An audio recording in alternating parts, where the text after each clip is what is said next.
Hi students, आज हम लोग 10.1 एक्सरसाइज का क्वेश्चन नंबर 16 देख रहे हैं। ठीक है, इसमें हम लोग देख रहे हैं कि यहाँ अब हम लोग हमारे पास जो इमेजेस है, अब इसमें हम लोग फॉर्मूले के बेसिस पे इसका आंसर निकालते चले जाएंगे। तो देखिए कैसे होगा, ध्यान से देखिए। फर्स्ट इमेज जो हमारा ए है वो क्या है, एक बॉक्स है, एक तरीके से स्क्वायर बॉक्स है। तो जब हम इसका पेरीमीटर निकालते हैं तो हम लोगों ने लास्ट क्लास में ही समझ लिया है कि जब भी हम लोग पेरीमीटर निकालते हैं तो 4 इंटू साइड, किसके लिए, जब हमारे पास स्क्वायर साइज हो, हमारा जो शेप हो वो स्क्वायर का हो। तो यहाँ कितना है का है, एक फेस 4 साइड या फेस कर सकते हैं 25। तो इसका पेरीमीटर निकल के कितना आ गया, 100 सेंटीमीटर। डन। चलिए, अभी तक हम लोगों ने जो भी फॉर्मूला समझा है हम लोग उसी का इस्तेमाल कर रहे हैं। ठीक है, यहाँ देखिए, यहाँ पे 30 बी का आंसर, बी में एक रेक्टेंगल है, ठीक है, जिसका लेंथ 40 है सेंटीमीटर और उसका ब्रेथ है 10 सेंटीमीटर। ठीक है, अब इसका हम लोग पेरीमीटर अगर निकालते हैं रेक्टेंगल का, इससे हम लोग रेक्टेंगल कहते हैं जिसके अपोजिट साइड इक्वल हो।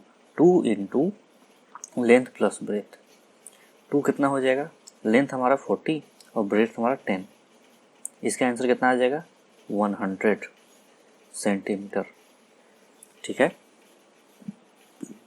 इस तरीके से हम लोगों ने इसके 2 क्वेश्चन कर लिए हैं। क्वेश्चन नंबर सी और डी आप खुद से भी कर सकते हैं, इसमें कुछ नहीं कर सकते हैं आप, या तो डायरेक्ट इसके सारे साइड्स को ऐड कर दीजिए या फॉर्मूला लगा के। ठीक है, आपके सामने दोनों ऑप्शन हैं, आप जिससे चाहें उससे इसे सॉल्व कर सकते हैं। अब आज ये question number 17। Avneet buys 9 square paving slab. ठीक है, उसने पेविंग स्लैब खरीदे हैं, each side of half metre का एक साइड है। ठीक है, he lays them in the front form of square, उसने स्क्वायर साइज में उसे डाल दिया है। What is the perimeter of the arrangement. First image का हमें पेरीमीटर निकालना। तो देखिए, हाफ हाफ हाफ कितना हो जाएंगे, इस तरीके से स्क्वायर साइड। तो सारे साइज इसके बराबर होंगे। ठीक है, तो हो जाएंगे 1.5 मीटर और एक क्या होंगे, इसके चारों साइड्स इतना ही बराबर होंगे। ठीक है, हमें पेरीमीटर निकालना है तो 4 इंटू साइड कर लेते हैं 1.5, कितना हो जाएगा 6 मीटर। तो हमें क्या पता चल गया, इसका पेरीमीटर पता चल गया।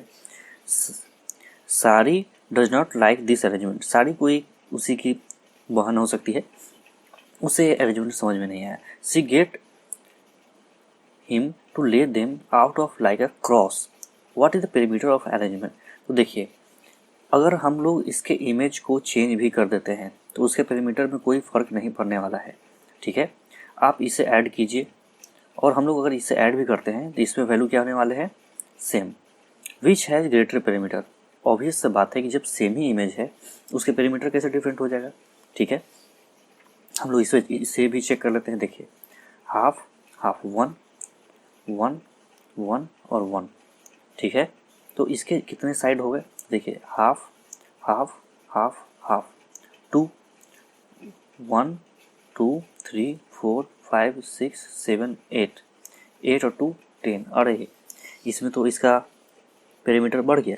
देखिए, इस तरीके का इमेज है तो यहाँ हाफ है,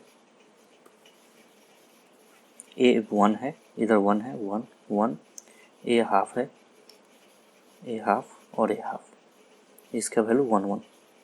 चलिए, अब इसका पेरीमीटर निकालते हैं। सॉरी, इस पेरीमीटर इसका चेंज हो जाएगा।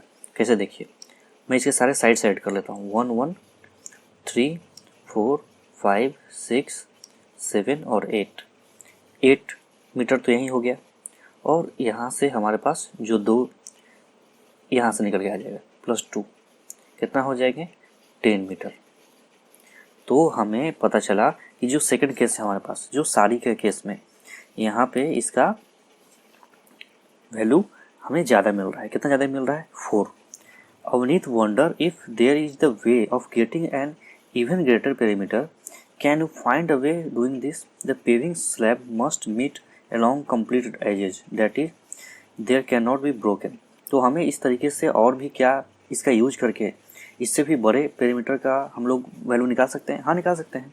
देखिए हम इसमें क्या कर सकते हैं कि जो वैल्यू यहाँ पे है,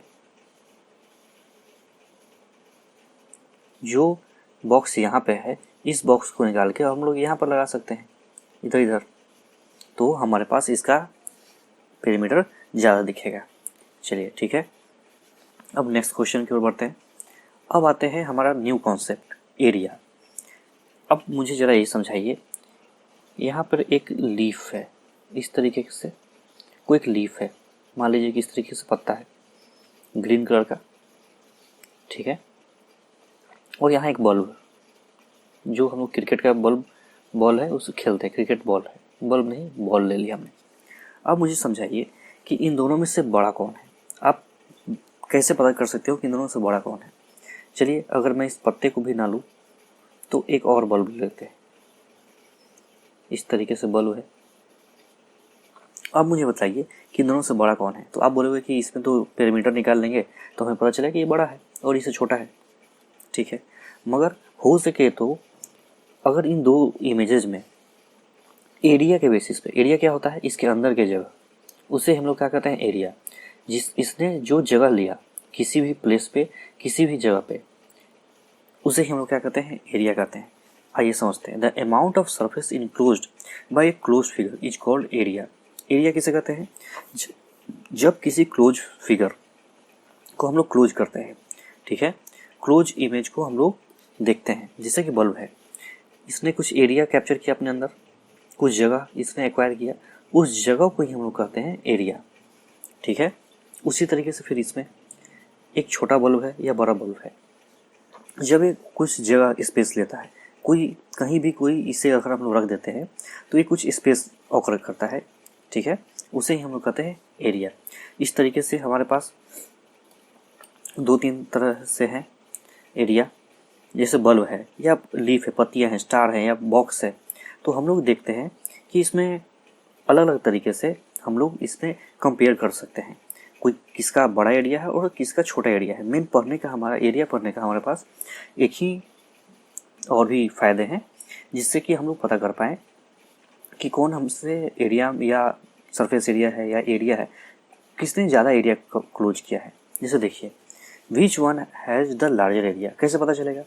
कोई एक इस तरीके का फ्लावर है हमारे पास या लीफ है, कोई इस तरीके का लीफ है, हमें तो देख के पता नहीं चल रहा है, लेकिन अगर हम लोग इसका एरिया निकाल पाए किसी भी तरीके से तो हम लोग पता कर लेंगे कि उसने कितना स्पेस ऑकर किया है। जैसे देखिए find the area of the shape given below, इस तरीके का शेप है, हम लोगों ने क्या किया, इसे एक ट्रेस पेपर पे चला लिया। This figure is made up of line segment, line segment से इमेज बना है। More over it is covered by a full square है ना, हाफ स्क्वायर ओनली। देखिए ए स्क्वायर, दो स्क्वायर, तीन स्क्वायर, तो फुल स्क्वायर है, और ये सब क्या हो गए, हाफ स्क्वायर हो गए। This makes our job simple. अब हम लोग क्या कहेंगे, देख लेंगे 1 2 3, 3 हाफ स्क्वायर है, 1 2 3 4, हम 3 हमारे पास फुल स्क्वायर है, फुल्ली स्क्वायर कितने हैं हमारे पास 3 है, एंड हाफ स्क्वायर कितने हैं तो 3 है। Area covered by the full square equal to 3 into 1 कर लेंगे हम लोग, तो फुल स्क्वायर का हमारा एरिया पता चल जाएगा। तो टोटल एरिया हमारे पास हो जाएंगे 4 1/2 स्क्वायर यूनिट। देखिए कैसे, कोई एक इमेज है इस तरीके से, मान लीजिए मैं सेम इमेज अगर बना पाऊँ या कोई भी मैं एरिया लेता हूँ, इस तरीके का एरिया है, ठीक है, उसमें इस तरीके से, तो एरिया का मतलब क्या है, जो इसने पूरा अपने जगह पे इस स्पेस को लिया, ठीक है। अब इसमें हम लोग कर लेंगे 3/9, इसने अपना एरिया लिया 1/3, ठीक है। तो समझने के लिए आप एरिया को इस तरीके से समझ सकते हैं कि कोई भी प्लेस, कोई भी जगह जो अपने स्थान को लेता है, कोई भी ऐसा एक सरफेस एरिया जो सरफेस को क्लोज करे, इनक्लोज करे अपने अंदर, उस अंदर के बाउंड्री के अंदर में जो भी मैटर होंगे, कुछ भी मटेरियल होंगे, वो उसके अंदर में लाई करेंगे, उसे हम लोग कहते हैं एरिया, ठीक है। और आगे देखते हैं, bye counting square estimate the area of the following figure. अब आपको क्या करना है कि इसके स्क्वायर को काउंट करना है और हमें पता करना है कि इसके क्या एरिया होंगे। तो देखिए एरिया काउंट करने का सबसे बेस्ट तरीका क्या है, सबसे पहले हम लोग इसे बाइफर्केट कर लेंगे, देख लेंगे फुल्ली स्क्वायर। तो फुल्ली स्क्वायर कितना हो जाएगा 1 2 3 4 5 6 7 8 9 10 11। Total number of field area कितना है तो पता चला हमें 11 है, जिसमें से हाफली फील्ड कितने हैं तो 3 ऐसे हैं जो हाफ फील्ड हैं, देख लिया हम लोगों ने। और मोर देन हाफ फील्ड कितने हैं तो पता चल रहा है कि हमारे पास 7 है, ठीक है।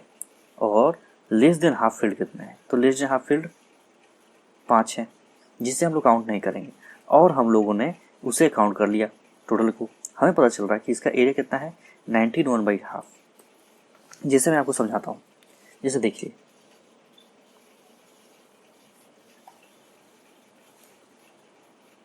इस तरीके का स्क्वायर है, ठीक है।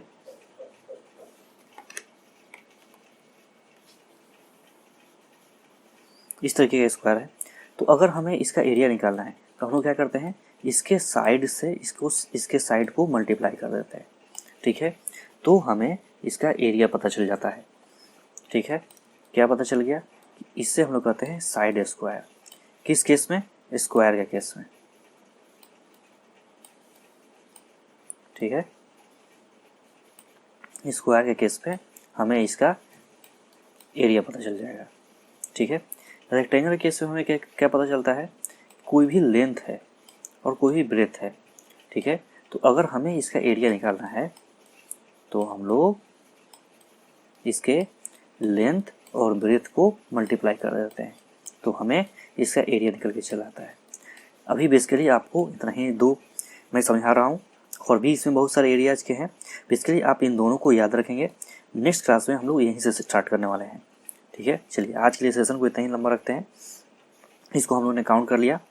और नेक्स्ट क्लास में हम लोग और भी किसी भी तरीके के इमेजेस को निकालने के लिए और उसके जो भी एरिया है उसे काउंट करने के लिए सीख लेंगे, ठीक है। चलिए कुछ फॉर्मूले से, कुछ विदाउट फॉर्मूले से। लास्ट क्लास में हम लोग पेरीमीटर में क्या कर रहे थे, जो भी हमारा ऊपरी आउटर एरिया था, ऊपरी लेंथ था, हम लोग उसे काउंट कर रहे थे कि कहाँ कहाँ वो पोर्शन टच कर रहा है, ठीक है। लेकिन अब क्या है कि हम लोग अंदर में किसी शेप के, किसी भी इमेज के अंदर में वो एरिया कितना कवर कर रहा है हम लोग उसे काउंट कर रहे हैं, ठीक है। चलिए आज सेशन को इतना ही रखते हैं, नेक्स्ट क्लास में हम लोग इससे फर्दर आगे देखेंगे। चलिए thanks for watching, keep practising.